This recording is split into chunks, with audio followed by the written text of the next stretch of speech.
Estamos aqui com muito orgulho, extraordinária lisonja, conversando com a doutora Jaques de Oliveira Leite, grande oftalmologista, mestre em retinologia. Barbaridade cada nome, hein? Falando nisso, quando você chegou aqui, quem foram as pessoas assim que te deram assim, o primeiro apoio e tal? Eu ouvi algo do Mansur, meu amigão. E também teve uma farmacêutica aí que teve um nome nacionalmente conhecido e ela mora aqui em Dourados ainda, quero saber. Na realidade, a família que me trouxe já era uma pessoa conhecida minha lá em Santo André. Lá em Santo André nós temos uma farmácia tradicional lá. Tem a nossa farmácia lá familiar, lá vai fazer 50 anos, aqui uns anos. Nossa. É. E essa pessoa que mora aqui, ela era farmacêutica responsável da nossa farmácia lá. Ela foi nossa farmacêutica, parece que 35 anos lá. E ela se mudou para cá, né? Então, ela que era o esposo dela, o Geraldo, que trouxe a gente para cá. A doutora Nádia, ela é farmacêutica, é uma das primeiras farmacêuticas do Brasil, assim, né? De destaque, porque ela era responsável pela Photoroite, né? Na época, o maior laboratório, né? Que a gente tinha no Brasil, né? Até tem uma situação legal que ela que é o que me chamou a atenção. Que eu estava contando para você, se posicionou muito bem numa situação muito difícil, né? Porque o lançamento, ela era responsável pela penicilina no Brasil. Até o Fleming lá, que foi o que descobriu a penicilina, o contato era ela, né? Nossa. Na Photoroite, E no lançamento de uma dessas penicilinas aí, ela vetou o lote que veio dos Estados Unidos. Então você imagina isso há 20 anos atrás, não sei quanto tempo faz isso aí, né? Tudo era difícil, o Brasil inteiro mobilizado para o lançamento dessa penicilina. Deve essa doutora, e ela devia ser muito jovem, né? Imagina a carinha dela lá, com aqueles grandão lá dos Estados Unidos forçando a barra para ela aprovar esse lote, e ela vetou. Não, você vai matar as criancinhas, porque era uma penicilina infantil, sabe? Certo. Não, você vai matar as criancinhas nos Estados Unidos. Aqui ninguém vai matar criancinha, não. Tanto que ela sofreu retaliação da empresa, tudo, mas ela se posicionou firme. Parece que ela ganhou um prêmio, foi até para os Estados Unidos lá. Depois que confirmaram que ela tinha conhecer, razão. convidada pelo presidente da Photoroite. Então é uma personalidade. Inclusive ela foi da diretoria da primeira diretoria do sindicato. Primeira diretoria do Sindicato dos Farmacêuticos de São Paulo. Quem era o nome? Está aqui em Dourados, doutora Nédila. Doutora Nédila. Olha que interessante. Esposa do Geraldo, é muito fácil localizar. Vamos caçar mesmo. Como essas aí. E professor da UFGD.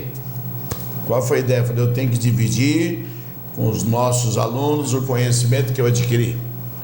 Na realidade, eu sempre fui ligado com o ensino, né? Porque quando eu terminei a residência, eu já fiquei na residência fazendo a preceptoria lá dos residentes. Então, quando eu cheguei aqui, eu senti um pouco de falta disso. Claro. E nós tínhamos uma universidade federal sem professor de oftalmologia. Porque, na realidade, a medicina da UFGD foi muito criticada, até por mim mesmo. Porque como que você vai ter um curso de medicina onde que não tem professor de todas as especialidades? Mas tudo na vida da gente é desse jeito, né? A gente não começa com tudo. Sempre a gente começa devagarzinho e vai melhorando. E a universidade tinha isso, né? Vários colegas, essa universidade hoje, o curso de medicina existe pelo empenho da classe médica de Dourados. Por quê? Todo mundo se empenhou em ir lá e dando aula voluntariamente, né? Sem ganho nenhum, sofrendo crítica, né? Que até o Fantástico veio, né? Para mostrar a situação e entrevistou. A vontade, na verdade, era de fechar o curso, né? Então, pela fibra da classe médica, hoje nós temos esse curso de medicina. E eu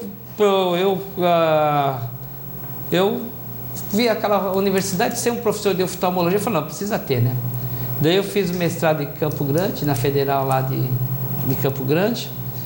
E aí eu fiz a prova e eu sou professor agora da oftalmologia da Faculdade de Medicina lá. Rubens, lembrei de uma coisa. A foto histórica que para o Face, eu acho que não saiu.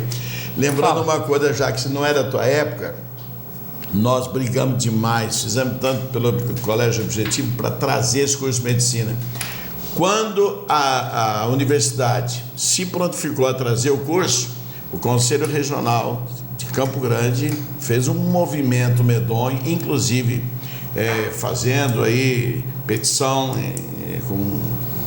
na lei para impedir, etc. e tal. E eu arrumei 72 entidades de classe, mais 2.000 e poucos alunos lá na praça, Antônio João, com um caminhãozão desse de som aí. E ali, naquele dia, o Chacha, que era o reitor na época, ligou para mim e falou: fique tranquilo, com conselho ou sem conselho, o curso de medicina vai sair. Tanto que o vestibular foi em março, uma época completamente... E depois, quando chega o 5º ano, eu não sei se era da tua época, já queriam fechar também, porque não tinha onde fazer residência, não tinha hospital universitário. E o pessoal foi começando assim a debandar, né? O pessoal do 6º ano para cada lugar por aí. Eles estavam louquinhos na cabeça para que acabasse o 6º ano, porque o camarada ia terminar na federal não sei de onde, federal não sei do que era bem melhor do que falar federal de Dourados, que não tinha nem iniciado direito. Rapaz, foi uma loucura. E eu me recordo que aquele dia lá eu tive que apelar, porque eu falei: vocês que estão aí gritando, certo, e apupando, vocês estão numa universidade que nós aqui gritamos por ela e solicitamos por ela. Então vocês ficam quietinhos, que a universidade não é de Dourados, ela é do Brasil, mas ela foi criada por nós aqui, e vocês honrem e não fiquem puxando para levar para cá, para lá. E foi ali que começou a amainar.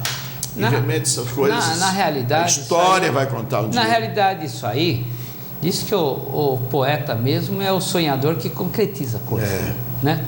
E você vê hoje, o que acontece hoje? Hoje, essa faculdade alavanca um padrão de medicina em Dourados muito bom. Perfeito. A gente tem um sistema de saúde público que não funciona, que em nenhum lugar do Brasil funciona. Isso aí a gente não entende, nem vamos discutir isso aí, porque não é da nossa competência. Mas você vê que hoje tem serviços muito bons, sabe? Hoje a medicina de Dourados está muito bem, chega colegas graduados de fora, né? Então você vê, é uma coisa muito boa para o estado. Já estamos falando que tem medicina nuclear por aqui, não levei. Então, você vê? Tem medicina nuclear aqui. E outras pessoas aí famosas que poderiam fazer cirurgia fora daqui, São Paulo, Rio, onde quisesse, Curitiba, cirurgia do coração aqui em Dourados. Você vê, tem mesmo eu me coloco como exemplo, né? Aí vem os colegas médicos da cidade se aprimoram, né, para entrar na universidade. Vem colegas graduados de fora, né, para dar um perfil muito melhor para a medicina. Mais técnico. E né? o mesmo os estudantes que querem ficar, é muito bom. Por quê? Porque é o pessoal recém-formado. Esses meus alunos aí são muito bons, eu adoro esses meus alunos, porque você pega um menino que entrou numa faculdade de medicina federal, muito inteligente, muito competente, muito sério, muito alinhado. Mas estudante é jovem, né? Você tem que ver que ele não é uma pessoa de 40 anos de idade, ele é de 20 e poucos, né? Mas você vê, pessoal muito bem aplicado, sabe? Então, vamos supor, mesmo o pessoal que fica para trabalhar em ações básicas de saúde de Dourados ganha com isso, né? E eu quero aproveitar a oportunidade, lógico que é uma notícia super triste, mas pelo menos uma homenagem, né, a esse menino médico, 25 anos, Dr. Mário, faleceu brutalmente, né, de maneira bestial mesmo, indo de moto, passa num buraco, caiu, tá aí, ó. Já estava fazendo residência, né, com pediatria. Esse cara é um espetáculo. E as coisas são assim. Poucos dias atrás perdemos também uma dentista, né? A Letícia Frazão, que foi aluna nossa há muito tempo. Acidente brutal também. A Duda, veterinária, toda essa faixa de 24, 25 anos. Olha, assustador. Alguém pode dizer, mas o que será isso? O que será isso? Só Deus que sabe. Doutora Jaques, Hospital dos Olhos, 4º melhor do Centro-Oeste, muita, não é petulância não, hein? Não. Brasília, Goiânia, Campo Grande, nós aqui. Quem que te falou isso aí? Me contaram. Me contaram. Não, na realidade, isso aí, existe o grupo que trabalha na parte de arquitetura, hospitalar e tudo, né? E mesmo tem uns arquitetos que eles trabalham mais a parte de oftalmologia e parte hospitalar mesmo. Então, isso aí, segundo eles, é isso aí mesmo. Porque, na realidade, se você for ver o Centro-Oeste, ele tem poucas cidades boas, né? É verdade. Grandes, né? Você vê, Cuiabá, Brasília, né? Que tem uns serviços Goiânia. muito bons. Goiânia. O que eu falei? Goiânia. Você falou Cuiabá. Tem Goiânia. Cuiabá é nosso irmãozinho, mas assim, ele sai um pouco fora disso aí, né? Mas está linda essa cidade, você vai ver. Cuiabá? Ah, meu Deus. Ainda mais com o estádio novo agora, né? Ixi. E não é só isso, quer dizer, o governo tem injetando ali milhões e milhões de reais ali. Então, bom, uma cidade como Cuiabá, que vai ter um metrô suspenso, o que você acha? Caramba, meu, mas não tem hospital de olhos que Dourados vai ter. Então, aí é que tá.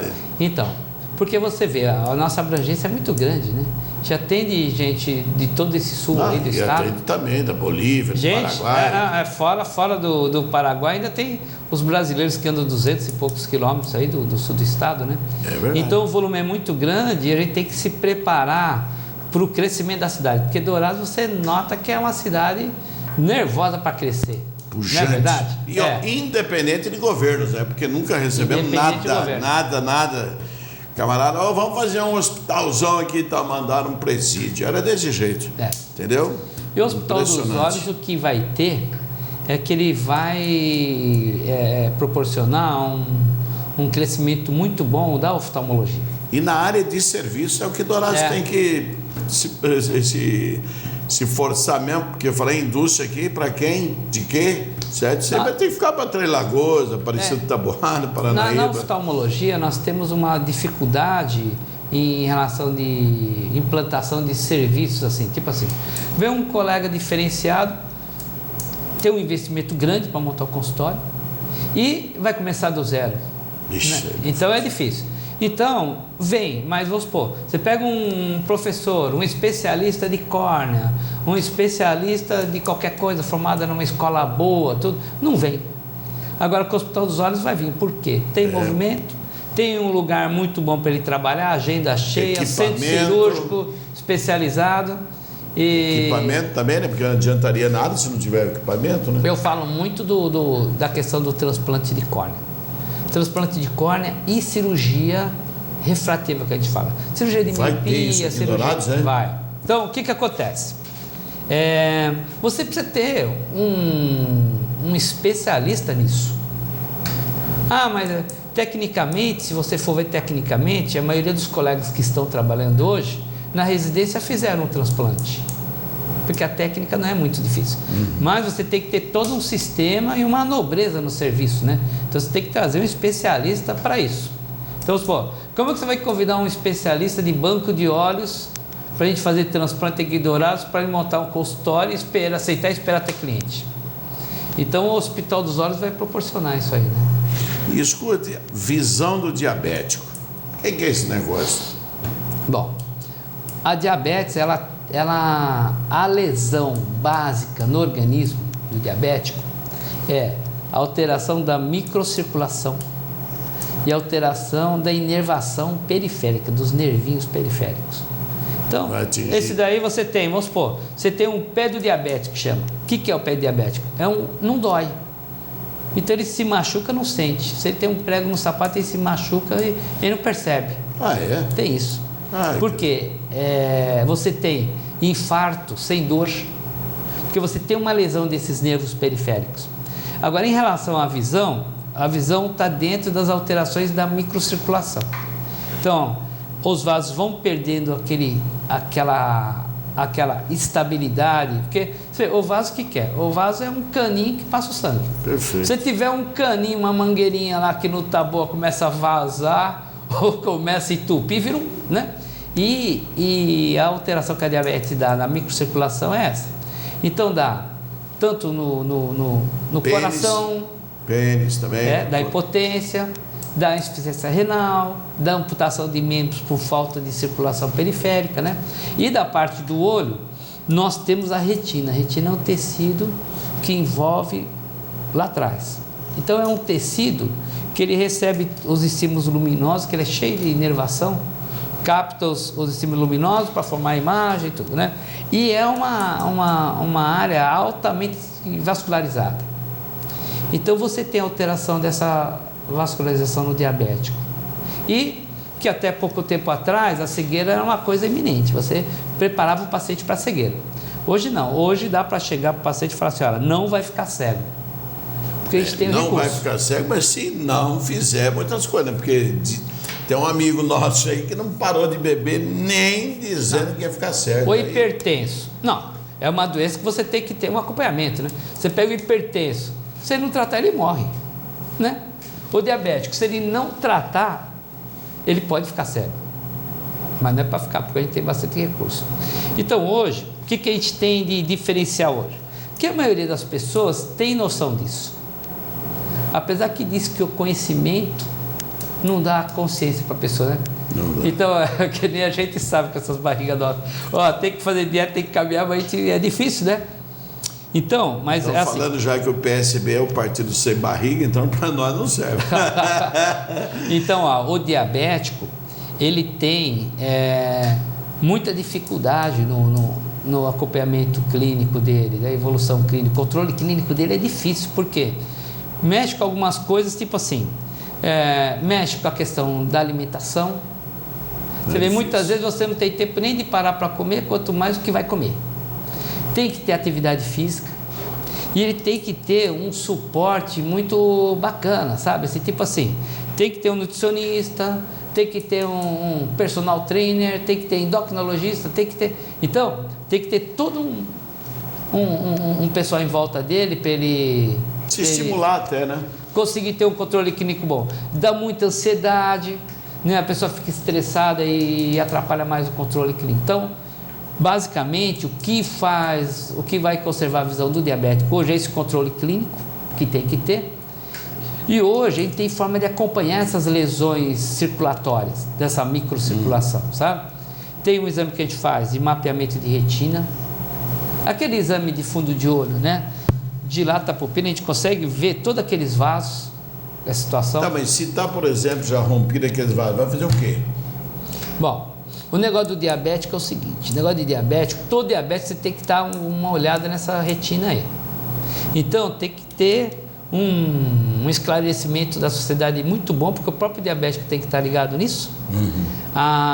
O endocrinologista, o clínico geral, todo mundo, né? Por quê?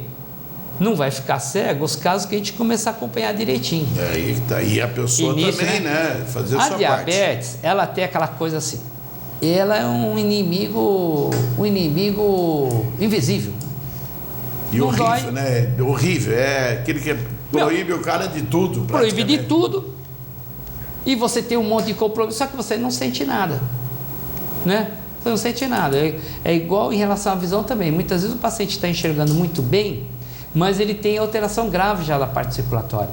Então, mesmo a quantidade de visão não corresponde à gravidade das lesões às vezes. Então, qual que é a rotina? É consulta oftalmológica. Consulte o seu oftalmologista, né? Então, o diabético já tem que dar uma olhada nesse fundo de olho. Então, conforme você vai aparecendo, porque tem uma estatística disso aí... Aquele exame que eu fiz lá, teve isso aí ou não?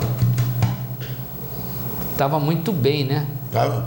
Meus parabéns. Então o medo sempre é grande. Então, aí a pessoa fala, não vou no médico porque eu tenho medo, que médico só inventa doença. Mas não inventa nada, é que descobre. Tem notícia boa também, né? Como que era legal, você é sorridente, que deu tudo certo, né? Então, a vida tem muita alegria também. Olha, e do diabético, então, tem um acompanhamento para a gente fazer. Então, vai na consulta de rotina, a gente vai acompanhando essa microcirculação, porque o olho é muito bacana, você consegue enxergar com aquele aparelhinho que fala, vou fazer o fundo de olho, aquela luzinha ali, você consegue enxergar nervo óptico, essa parte vascular, sabe? Então você tem que fazer um bom exame de fundo de olho, de preferência com a pupila dilatada, né? Se começar a aparecer algumas lesões, hemorragias, vazamento de líquido, você tem um exame de contraste que você faz. Quando você começa a perceber essas lesões, você tem tratamento a laser para fazer, que a gente faz de rotina no consultório. Se der hemorragia muito grande, você tem cirurgia. Hoje tem medicações que a gente aplica intraocular, injeção que você aplica dentro do olho. Meu Deus. Então a gente tem um arsenal hoje, inclusive, não só técnico, de exame, de Enfiar cirurgia, uma agulha, mas arsenal medicamentoso, de medicamento, porque hoje tem muita cirurgia que você não precisa fazer mais com essas medicações aí. Mas você vê, precisa de muito esforço e dedicação. Glaucoma, que a gente ouve falar também que nem doidos. Pronto. Então o glaucoma é outra coisa também, sabe? Então, olha, mas eu vou no oftalmologista para trocar os óculos. Depois quando a gente fala de optometria, eu quero voltar nesse assunto. Por quê? Certo. A hora de trocar os óculos é a hora que você pega o sujeito para examinar. É verdade. Meu, se você não fosse trocar o óculos, você não ia lá. Não ia nem a Bom, pau. tá certo que você ia, que você tava com uma dorzinha. No meu né? tava uma dorzinha, mas a maioria fiquei meio cucadão, falei, que é isso? A maioria das pessoas relaciona o oftalmologista para a troca dos óculos. É verdade. Ou então, exame para dirigir, então, carteira de habilitação. O óculos é uma parte do exame. Então você vê, tem muitas doenças que são assintomáticas e que podem levar à cegueira, tipo retinopatia diabética, que é alteração do fundo de olho pela diabetes, glaucoma, né? Glaucoma é uma das coisas, não dá sintoma.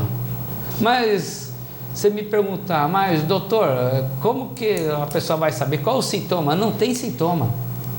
Você só vai saber na hora que você vai para a consulta, o oftalmologista mede a pressão do olho e vê que está aumentada. Glaucoma também não tem sintoma nenhum? Não tem sintoma.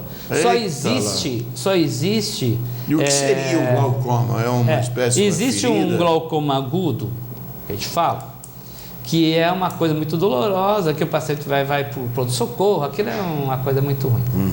Mas a rotina que é uma coisa indolor. Tá, o que é isso aí? Existe uma produção de líquido dentro do nosso olho e uma eliminação desse líquido constante. Como se fosse uma caixa d'água, né? Tem aquele caninho que entra água e o caninho que escorre. E tem que ter aquele nível sempre. Certo. Aquele nível determina uma pressão dentro do olho. Então, quando a gente mede a pressão do olho, a gente está avaliando se a quantidade de líquido lá dentro está maior ou não. Tá. E aí, se estiver maior, já é um indício. Se estiver maior, aquela pressão interna ali, ele vai fazendo comprimida a parte circulatória do nervo. Pronto. O nervo vai diminuindo a circulação do nervo, esse nervo vai perdendo as suas fibras. E devagar a divisão vai diminuindo. Mas eu estou enxergando bem, eu enxergo lá longe ali, aquele passarinho lá. Não, a baixa divisão do glaucoma é perda de campo. Você vê como é traiçoeira a coisa. O sujeito está enxergando 100% de visão, e se você não fazer um fundo de olho na consulta para ver esse nervo e não medir a pressão do olho, vai passar batido também, que você vai botar as letrinhas, o cara vai ler tudo lá. Porque a perda de campo de visão, a perda de visão, ele não vê assim na lateralidade. A perda de visão do glaucoma é perda de campo, vai perdendo o campo assim. A lateralidade. Sim, às vezes o paciente tem uma visão tubular que a gente fala, ele enxerga só ali, não enxerga nada periférico. Mas isso no dia a dia, muitas vezes a pessoa nem percebe, né? E é coisa que não tem volta. Então, são duas causas de cegueiras importantes em população ativa, né? Da pessoa que trabalha, precisa cuidar da sua família, que pega a pessoa jovem e leva a cegueira com 50 anos de idade, às vezes, né? Irreversível e evitável, né?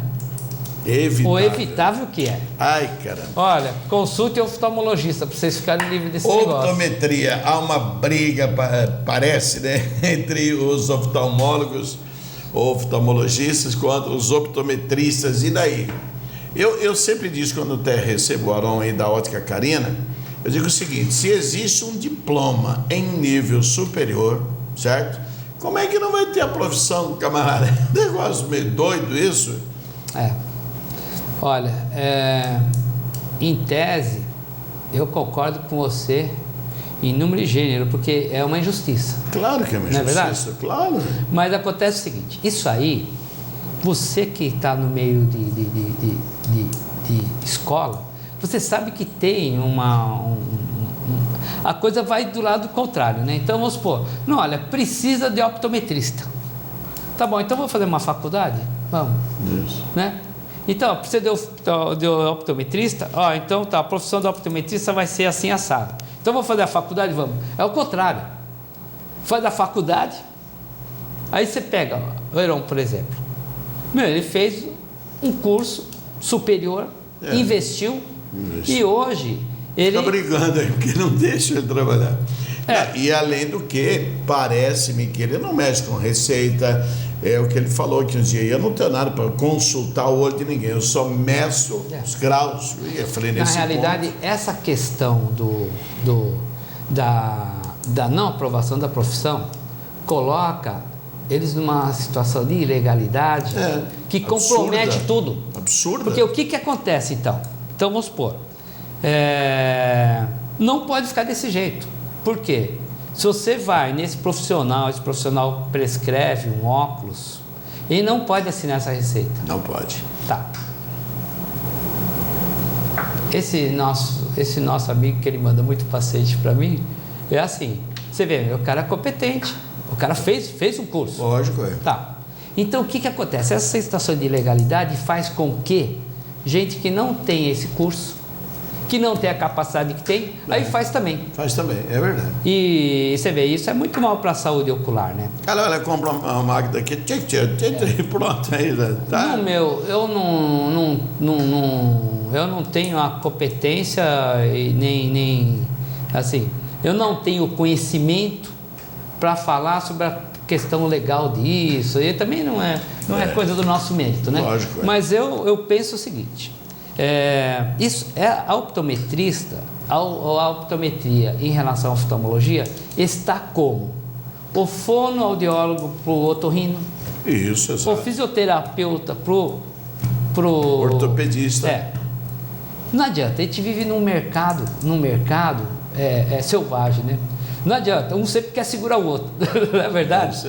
Agora, eu penso assim, a optometria, ela é muito interessante no sentido do seguinte, que é uma parte hoje que você demanda muito tempo no seu consultório também. Entendeu como é que é? Então, olha, o que é o ideal? O ideal é o seguinte, o ideal é trabalhar junto. Assessoria, né? É trabalhar junto. Médico. É trabalhar junto. Então, o serviço legal mesmo, como é que vai ser? Você vai lá no Hospital dos Olhos, passa no optometrista, o optometrista vê se o seu grau está certo, aí coloca na sua ficha. Pronto. O grau, quanto enxerga, aí passa comigo. Daí eu vou ver as patologias. Entendeu como é que é? Pronto. Por quê? Esse é o mínimo que se possa imaginar. No meu entender, essa questão da optometria, ela não pode ficar sozinha. Por quê? Porque ela não tem competência para pingar um colírio, não tem competência para medir a pressão dos olhos. Entendeu como é? Competência legal do curso em si, né? Que o curso não é direcionado a isso aí. E isso, você vê, cai naquela questão que eu te falei. Quando você vai trocar os óculos, é a hora que eu te pego para medir a pressão do olho, não é verdade? Para ver essa sua retina. Então, se você, pela praticidade, você vai na ótica, o optometrista faz o exame, por mais que ele te oriente, porque você pega o cara, ele é um cara que tem um conhecimento legal. Tanto que eu recebo muito paciente dele. Mas depois que você fez o óculos, o optometrista te mandar para medir a pressão do olho, para fazer o fundo de olho do médico, ele não vai. É lógico, claro que então não vai. eu acho que tem que ser. Ele acha que já resolveu o problema. Para você ter uma saúde ocular legal, é legal você de repente ter uma optometria junto com o médico. Beleza, já nos deram informação do tempo e eu quero aqui lembrar, antes de terminar nosso programa, que das 3 horas da tarde, Dom Redovino Rizardo, nosso bispo da cidade, bispo católico, ele submeteu-se a uma cirurgia, né? E é evidente que quando se trata dessa doença desgraçada, sempre fica... Então, quanto mais orações chegarem, né, até Deus, para que olhem para ele com carinho especial, um homem que dedicou a vida dele toda ao serviço de Deus e da comunidade, é um negócio, né? Você vê que essa doença não escolhe grau, nem maior, nem menor, nem nada. Bem, meu diretor, mostra para nós aí o que você trouxe para nós de curiosidade do dia e vamos ver. O que será que você bolou dessa vez aí? De vez em quando aparece um negócio, ixi, mãe de Deus. Chineses apresentam um projeto em que ônibus passa por cima dos carros. Porém, tal tecnologia já é utilizada no Brasil há muitos anos, de uma maneira bem diferente. Deus me livre, será que sobrou alguém desse carro aí? Credo em cruz. Esses chineses também, com todo esse comunismo deles, eles estão indo longe demais. É uma coisa que me assusta, e realmente deve assustar todo mundo, é como uma economia tão socialista como a deles sustenta uma economia tão capitalista quanto a americana, né?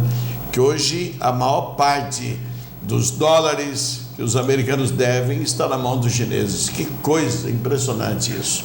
Bem, Jacques, vamos trazer a oração do dia, e nessa oração do dia eu quero fazer questão de que Deus abençoe teu trabalho. Quantas e quantas pessoas hoje estão vendo bem, olhando bem, né? Porque para mim, das deficiências que o ser humano tem, para mim, a pior que deve existir é a cegueira. Porque o camarada ficou sem mão, sem braço, sem perna, se é o que for aí vai bem. Agora a cegueira, até falar, ouvir, ainda vai, mas o camarada cego não poder ver o filho que tem, não poder tocar o filho, olha, rapaz, não é brincadeira. Por isso que a gente tinha que ter esse cuidado muito, muito especial, e esse carinho, né, de Deus para vocês da odontologia. Mostre para nós então a oração do dia aí.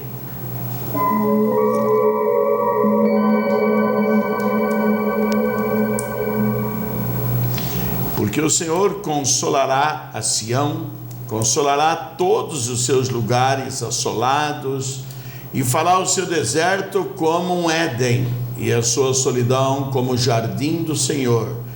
Gozo e alegria se achará nela, ação de graças e voz de melodia. Olha lá em Isaías 21:3. Que negócio muito bonito, né, rapaz? A 5. Oh, parece um trailer. Está mais pertinho de você, né? Isaías 5:1, 51:3. Agora dá para ver que é 51.